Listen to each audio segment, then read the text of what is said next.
দেখে নেব কালকের দিনটা কেমন যাবে তোমাদের প্রত্যেকের। কালকে তো খুব অ্যাক্টিভ মুডে থাকবে, দেখতে পাচ্ছি অ্যাকশান ওরিয়েন্টেড। কোনো কেরিয়ারের জন্যে কালকে কোনো মুভমেন্ট দেখতে পাচ্ছি, কোনো রকম কেরিয়ারের জন্যে, কারো বিজনেসের জন্যে, জবের জন্যে, যে যে কাজের সাথেই যুক্ত থাকো না কেন, ফর কেরিয়ার পারপাসে আমি দেখতে পাচ্ছি যে কোনো অ্যাকশান নিতে কোনো জায়গায় যেতে পারো, বা এমনি নর্মালও তোমরা কেউ কোথাও ট্রাভেল করতে পারো। কালকে খুব অ্যাক্টিভ মুডে থাকবে, খুব অ্যাকশান মুডে থাকবে, কোথাও একটা ট্রাভেল করবে। ইয়েস, আমি বেশিরভাগ আজকে কেরিয়ারের জন্যই কার্ড পাচ্ছি, টিম ওয়ার্কদের নিয়ে, টিম মেম্বারদের নিয়ে, বা ফ্যামিলি হতে পারে, ফ্যামিলির সাথেও কোথাও ট্রাভেল করতে পারো, একটা ফ্যামিলি ভাইব্রেশন নিয়েও থাকবে। বাট কেরিয়ারের জন্য বেশি আমার এই কার্ডটা আসবে।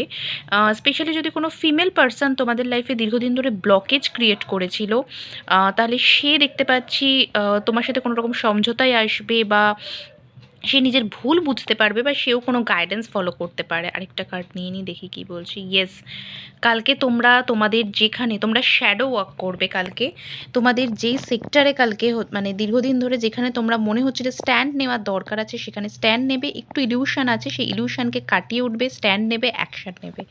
তো কালকের দিনটা কিন্তু অ্যাকশান ওরিয়েন্টেড দিন। আর ডেফিনেটলি কোথাও ট্রাভেল করবে যারা কাজ কেরিয়ার দিক থেকেই এই রিডিংটা দেখছো, তো সেক্ষেত্রে আমি বলবো কেরিয়ারের জন্য তোমরা কোথাও কালকে ট্রাভেল করবে। ইয়েস, ভীষণ স্বতঃস্ফূর্ততা এনার্জি। থ্যাংক ইউ সবাইকে, থ্যাংক ইউ ইউনিভার্স।